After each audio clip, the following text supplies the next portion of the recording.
Al Falah university के chairman Jawad Ahmad Siddiqui पर ED के बाद दिल्ली पुलिस ने शिकंजा कसा है।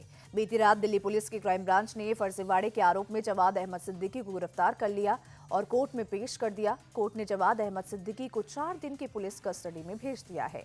यूजीसी की शिकायत के बाद क्राइम ब्रांच ने जवाद अहमद सिद्दीकी पर 2 अलग-अलग एफआईआर दर्ज की है।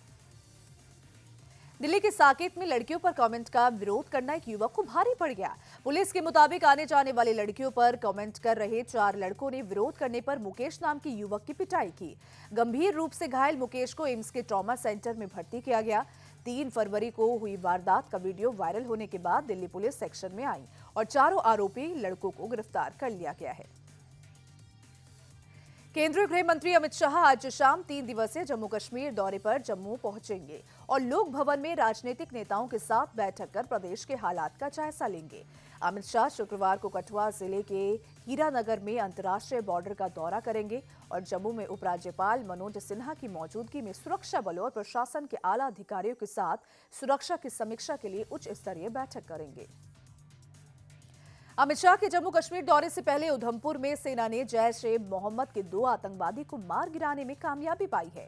सुरक्षा बलों के साथ मुठभेड़ में घायल दोनों पाकिस्तानी आतंकवादी एक गुफा में छिपे थे, जिसे सुरक्षा बल के जवानों ने ग्रेनेड से विस्फोट कर उड़ा दिया।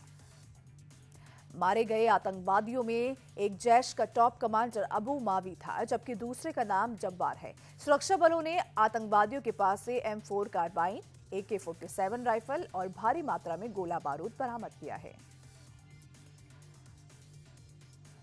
जम्मू कश्मीर में किश्तवाड़ के चतरू क्षेत्र में सुरक्षा बलों को बड़ी सफलता हाथ लगी है। घने जंगल में छिपे एक आतंकी को मुठभेड़ के बाद मार गिराया गया है। ऑपरेशन ट्रैशी 1 के तहत सुरक्षा बलों का तलाशी अभियान जारी है। सुरक्षा बलों ने जंगलों में 2 से 3 पाकिस्तानी आतंकियों के छिपे होने की आशंका जताई। पीएम मोदी आज राज्यसभा में राष्ट्रपति के अभिभाषण पर धन्यवाद प्रस्ताव पर जवाब दे सकते हैं। संभावना है कि इस दौरान पीएम मोदी लोकसभा में लगातार जारी विपक्ष के हंगामे पर भी बोल सकते हैं। विपक्ष के हंगामे की वजह से ही बुधवार को लोकसभा में धन्यवाद प्रस्ताव पर प्रधानमंत्री का संबोधन टल गया। लोकसभा में बुधवार को पीएम मोदी के संबोधन से पहले अभूतपूर्व मंजर पेश आया। कांग्रेस सांसद वर्षा गायकवाड़ की अगुवाई में कांग्रेस की 7 महिला सांसद प्रधानमंत्री की कुर्सी के पास पहुंच गई और बड़ा सा बैनर लेकर कुर्सी को घेर लिया, जबकि कांग्रेस के कई सांसद वेल में खड़े होकर प्लेकार्ड्स लहराने लगे। स्पीकर के चेयर पर बैठे संध्या राय ने सांसदों को समझाने की कोशिश की, लेकिन हंगामा जारी रहा तो संध्या राय ने लोकसभा की कार्रवाई को ही स्थगित कर दिया। बीजेपी ने कांग्रेस की महिला सांसदों के हंगामे पर कड़ी आपत्ति जताई है। बीजेपी सांसद मनोज तिवारी से महिला सांसदों के विरोध को पीएम की सुरक्षा में सेंध लगाने की कोशिश और हमले की साजिश करार दिया है। वहीं केंद्रीय मंत्री अर्जुन मेघवाल ने महिला सांसदों के विरोध को घटिया हरकत बताते हुए कहा कि गांधी नेहरू परिवार सत्ता पर अपना जन्मजात हक मानता है और एक गरीब पिछड़े वर्ग के इंसान का पीएम बनना सहन नहीं कर पा रहा है। लोकसभा में राष्ट्रपति के अभिभाषण पर धन्यवाद प्रस्ताव पर पीएम मोदी का संबोधन कैंसिल होने पर नेता प्रतिपक्ष राहुल गांधी ने तंज कसते हुए कहा कि प्रधानमंत्री डरे हुए हैं, वो सच का सामना नहीं कर सकते हैं। मैंने पहले ही कहा था कि वो संसद नहीं आएंगे और अंत में ऐसा ही हुआ। कांग्रेस सांसद प्रियंका गांधी भी राहुल के साथ सुर में सुर मिलाती नजर आई। राहुल गांधी पूर्व आर्मी चीफ की किताब को लेकर मोदी सरकार को घेरने में लगे हैं। वहीं बीजेपी सांसद निशिकांत दुबे कांग्रेस पर लिखी किताबें लेकर लोकसभा पहुंचे और गांधी परिवार पर जबरदस्त हमला बोला। निशिकांत दुबे ने कहा कि राहुल गांधी बिना छपी किताब पर गुमराह कर रहे हैं। ऐसे में नेहरू और गांधी परिवार का सच भी लोगों के सामने आना चाहिए। निशिकांत दुबे के बयान के दौरान भारी बवाल हो गया। लोकसभा में एक बार फिर से पेपर फाड़कर उछाले गए। राज्यसभा में राष्ट्रपति के अभिभाषण पर चर्चा के दौरान कांग्रेस अध्यक्ष मल्लिकार्जुन खड़गे ने सरकार पर जबरदस्त हमला बोला। खड़गे ने कहा कि इस सरकार ने हर मोर्चे पर देश की हालत खराब कर दी है। संसदीय लोकतंत्र पर हमला हो रहा है, सामाजिक न्याय को कमजोर किया जा रहा है। खड़गे ने कहा कि बीजेपी के लिए महिलाएं सिर्फ वोट बैंक है। इन्हें महिलाओं की चिंता होती तो आज तक किसी महिला को पार्टी का अध्यक्ष क्यों नहीं बनाया। महिला आरक्षण में देरी पर भी खड़गे ने सवाल उठाए। अमेरिका के साथ ट्रेड डील के बाद नरेंद्र मोदी नए मिशन पर निकल पड़े हैं। 7 और 8 फरवरी को मोदी मलेशिया के दौरे पर रहेंगे। इस दौरान उनकी मलेशिया के पीएम इब्राहिम से मुलाकात होगी। दोनों ही नेता आपसी संबंधों की मजबूती को लेकर एक बैठक भी करेंगे। इस बैठक को लेकर मलेशिया में रहने वाले करीब 3 मिलियन भारतीय एक्साइटेड हैं।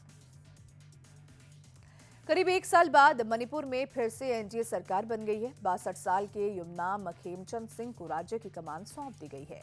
गवर्नर अजय कुमार भल्ला ने उन्हें शपथ दिलाई। आपको बता दें कि युमनाम खेमचंद सिंह मणिपुर के स्पीकर भी रह चुके हैं। वो इम्फाल वेस्ट के सिंगजामई सीट से विधायक हैं। उनके अलावा कुकी समुदाय के बीजेपी विधायक नेमचा किपगेन ने वर्चुअली डिप्टी सीएम पद की शपथ ली। राजस्थान के जालौर में लापरवाही से बाइक चलाते शख्स की बाइक सड़क हादसे में दर्दनाक मौत हो गई। वहीं भीनमाल इलाके में सड़क पर ओवरटेक करने के दौरान ये हादसा हुआ। दासपा रोड पर बाइक सवार शख्स सामने से आ रही कार से टकरा गया, जिससे सड़क पर जा रहे ट्रैक्टर के पहिए के नीचे वो गिर गया। हादसे की सीसीटीवी तस्वीर भी सामने आई है। वीडियो में शख्स ट्रैक्टर से साइड लेते समय कार से टकरा गया। संतुलन बिगड़ने से शख्स बगल से गुजर रही ट्रैक्टर के पहिए के सामने गिर गए। घायल शख्स ने मौके पर ही दम तोड़ दिया। उत्तर प्रदेश के कानपुर में बीच सड़क दनादन फायरिंग हुई और छात्र की जमकर लात घूंसे से पिटाई हुई है। मामला काकादेव थाना क्षेत्र का है, जहां नशे में धुत लड़के लोगों को भद्दी भद्दियां गाली दे रहे थे। चार पीने गए छात्र ने जब इसका विरोध किया तो आरोपियों ने तमंचे से फायरिंग करनी शुरू कर दी। फिर छात्र को पकड़कर जमकर पिटाई कर दी। नशे में धुत लड़कों ने 38 सेकंड में छात्र को 22 तमाचे और घूंसे चढ़ दिए। पीड़ित ने थाने में आरोपियों के खिलाफ एफआईआर दर्ज कराई, जिसके बाद पुलिस ने 7 आरोपियों को गिरफ्तार कर जेल भेज दिया है। उत्तर प्रदेश के कानपुर में इंजीनियरिंग कॉलेज के छात्रों ने टीचरों के खिलाफ मोर्चा खोल दिया है। छात्रों ने टीचर्स और कॉलेज प्रशासन पर तानाशाही का आरोप लगाया है। छात्रों ने कॉलेज देर से आने पर टीचर्स द्वारा पीटने का आरोप लगाया। टीचरों की पिटाई से कई छात्र छात्राएं घायल हो गए। विरोध करने पर टीचरों ने कोर्स देर से पूरा कराने और इंटरनल मार्क्स कम देने की धमकी का भी आरोप लगाया। पुलिस की टीम ने छात्र छात्राओं के विरोध को देखते हुए 4 टीचरों को हिरासत में अब ले लिया है। उत्तर प्रदेश के हरदोई में महिला कांस्टेबल ने पंखे से लटककर आत्महत्या कर ली। पुलिस के मुताबिक कई दिनों से छुट्टी पर महिला थी और मौके से पुलिस को कोई भी सुसाइड नोट नहीं मिला है। पुलिस ने महिला के शव को पंखे से उतारकर पोस्टमार्टम के लिए भेज दिया है। कांस्टेबल के सुसाइड को लेकर पुलिस की टीम हर एंगल से जांच कर रही है। महिला के परिजनों से भी पुलिस पूछताछ कर रही है।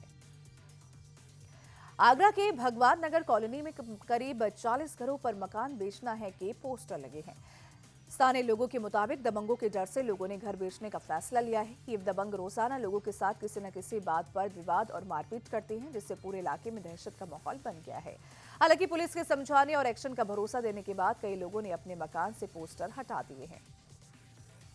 उत्तर प्रदेश की राजधानी लखनऊ में चाइनीज मांझे से गला कटने की वजह से युवक की मौत हो गई।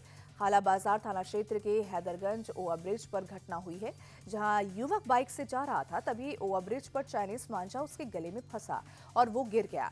खून से लथपथ बाइक सवार को लोगों ने अस्पताल में भर्ती कराया, लेकिन इलाज के दौरान उसकी मौत हो गई।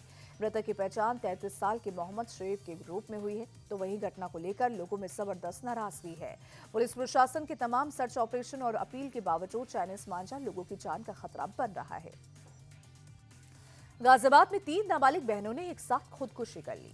मंगलवार की रात 2 बजे तीनों ने 9वीं मंजिल से कूदकर जान दे दी। परिवार का दावा है कि बच्चियों को कोरियन टास्क बेस्ड गेम की लत थी।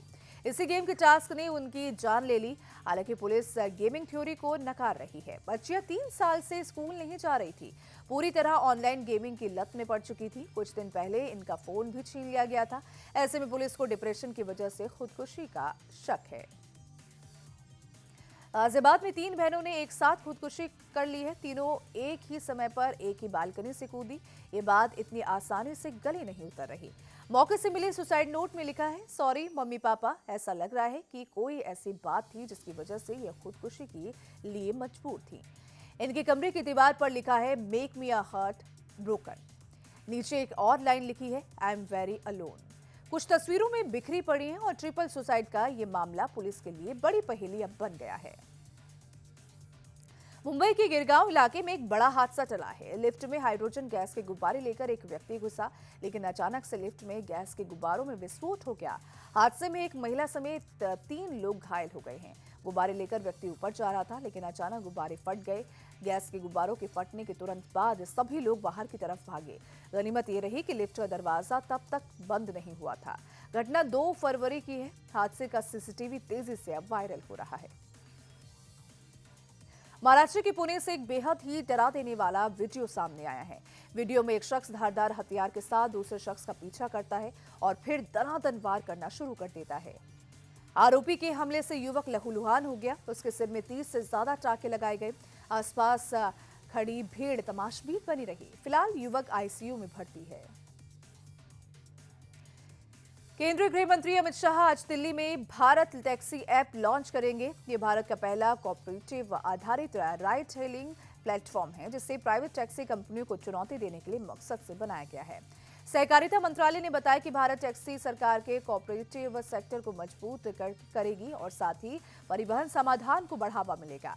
भारत टैक्सी को मोबिलिटी सेक्टर में एक परिवर्तनकारी पहल के रूप में भी विकसित किया गया है।